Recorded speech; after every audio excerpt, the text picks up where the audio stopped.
So Higby looked pretty good in pass protection. I would say that looked like to me. Would you agree with that in the last game? Yeah, last game we shored some things up. I mean, unfortunately, as an O-line group in 3 games, given up 4 sacks, so that's more than we should. And we've been working on getting that fixed. But the sacks in the most recent game, I might be wrong. I maybe only saw one offensive lineman maybe get beat. The other ones were pickups. Had, the thing with Cole, he's still trying to regain the strength that he lost from being out the spring and then the majority of the fall. So he's just trying to get that back and trying to ease him back out there and not make anything that's too harmful for him or that's too harmful for the team. So with him not being out there, that's our bell cow. That's like Brian was last year. So truly, from last year's season, we're missing two great leaders out there. How has that trickle-down effect affected the rest of the guys? I mean, you're doing a lot of different guys around at different spots. They really haven't played a lot of snaps. No, they have played a lot of snaps. I could pull out from scrimmages, from things of that nature. So we track that all spring, how many they have at each position. So though you may not have seen it, public may not have seen it, they've been working together for quite some time.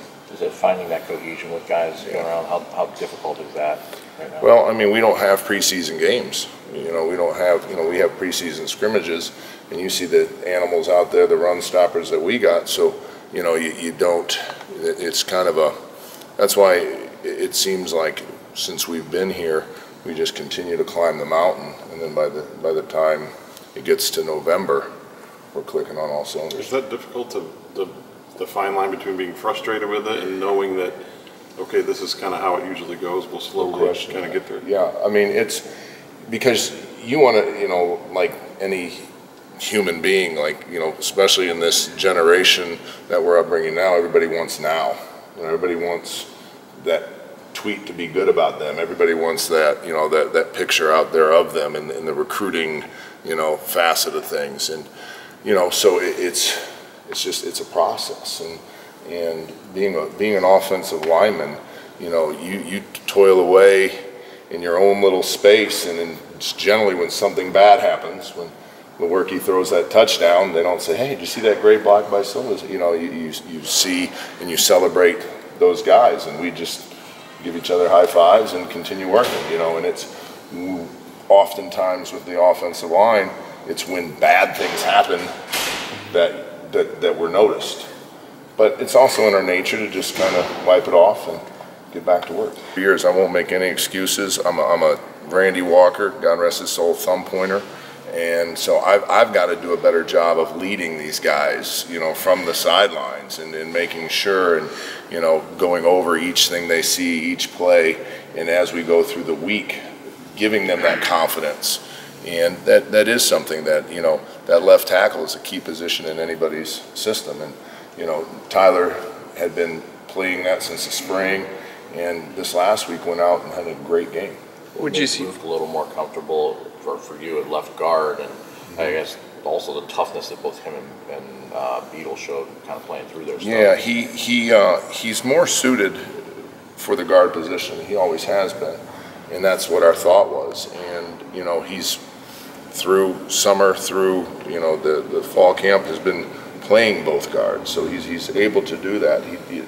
When you don't have to occupy a large space and you're more confined in between two people, it's generally easier. And the thing that we're continuing to do in that room is just keep building their confidence.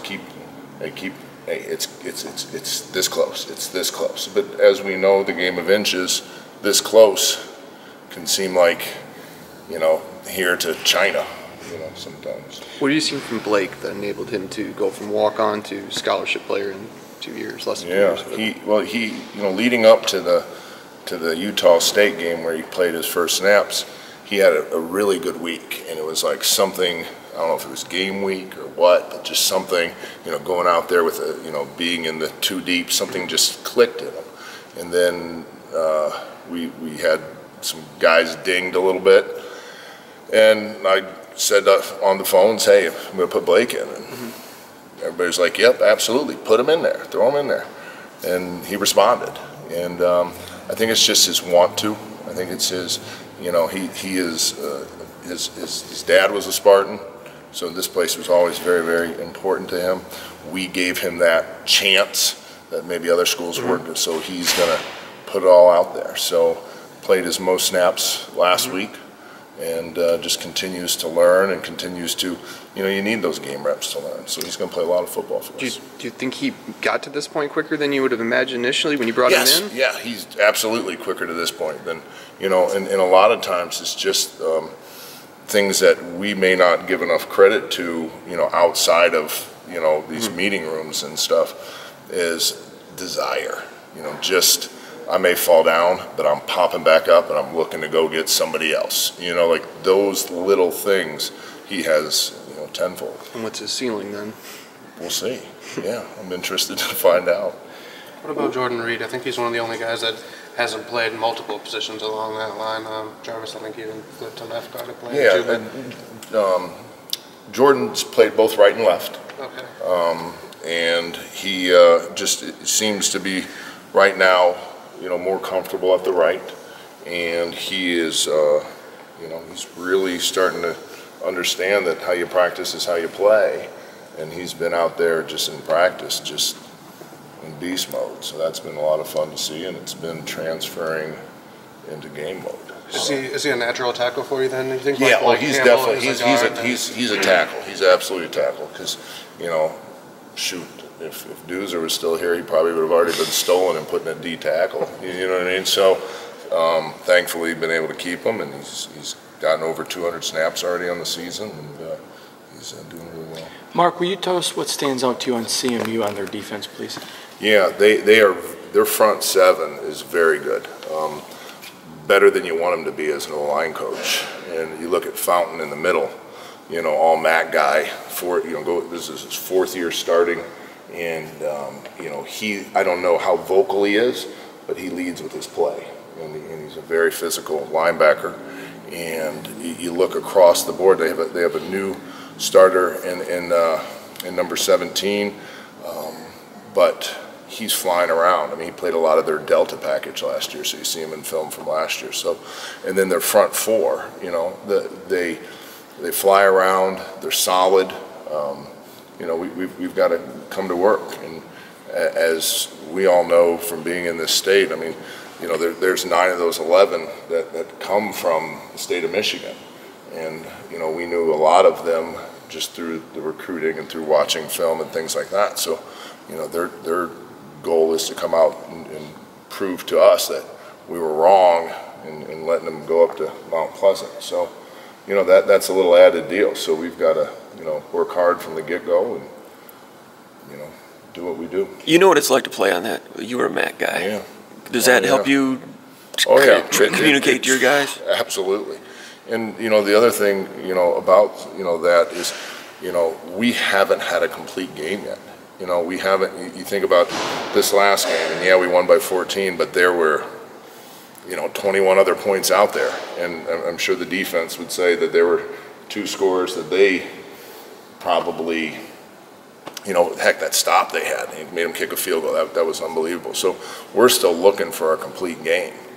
And we never felt like that game was in peril. You know, we never felt that, oh man, you know, thankfully, you know, Speedy, you see why he's nicknamed Speedy, and we're glad that he came all the way out here. How much those other 3 guys that are kind of waiting with our Curry and Carrick and Khalifa? And those are 3 guys that you guys have been pretty high on, but they're still pretty young. What do they need to do to get into that group?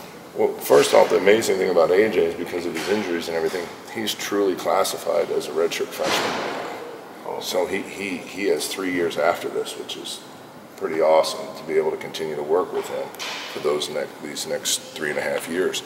But the thing about those, they're young, you know, and as we talk, you know, not just about the O-line, but about this whole team, we talk about, you know, we got to get these guys some snaps somehow, some way, you know, and usually in the O-line you start by doing it, you know, on the field goal extra point team, and, you know, 2 of those 3 are on that, and, you know, as their play and as their technique gets better there, then I feel better as a position coach of throwing them out there, because as we know, that's such a critical, you know, getting those 3 or the 1 or the 6. In what ways has Matt Allen improved from game 1 to game 2 and into game 3, and what do you need to see next? Well, I mean, as a starter, you know, he pulled the guys together right before the game, which usually an older guy does.